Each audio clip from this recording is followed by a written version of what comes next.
Hi, in this video we're going to calculate the discriminant of a quadratic expression when there's algebraic constants in that quadratic expression. Now let's remind ourselves how we calculate discriminant. If you have a quadratic expression like this, then the discriminant we can use a Greek letter capital delta to represent it. It's b squared minus 4ac. And remember, what discriminant does is it allows us to distinguish between the different numbers of solutions to the equation when we make this expression equal to 0.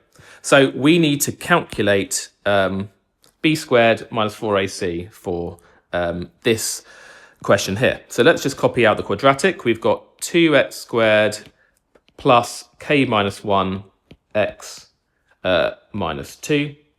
How do we find the discriminant? Well, always make sure, firstly, that it's in the form something x squared plus something x plus something, possibly with minuses instead. And then, always, as your next step, write out what the a is, the b is, and the c is. So a is the coefficient of the x squared.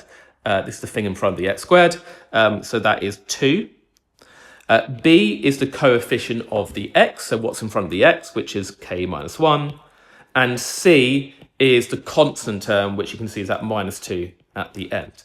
So now the discriminant is equal to b squared minus 4ac. And let's just substitute our a, b, and c in. So b is all of k minus 1 squared. And then we're subtracting 4 times a times by c. You can use brackets to represent that multiplication if you want. And then we just need to expand and simplify. So when you do k minus 1 all squared, remember the quick way is you do the first thing squared, so the k squared. Then you do 2 times the first thing times the second thing. So 2 times k times minus 1, which is minus 2k. And then you do the second term squared. So the minus 1 squared is plus 1.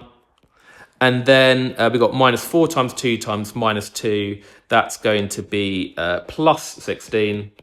And then that's going to be k squared minus 2k, and 1 plus 16 is 17. So that is the final answer. That's the discriminant of our quadratic here.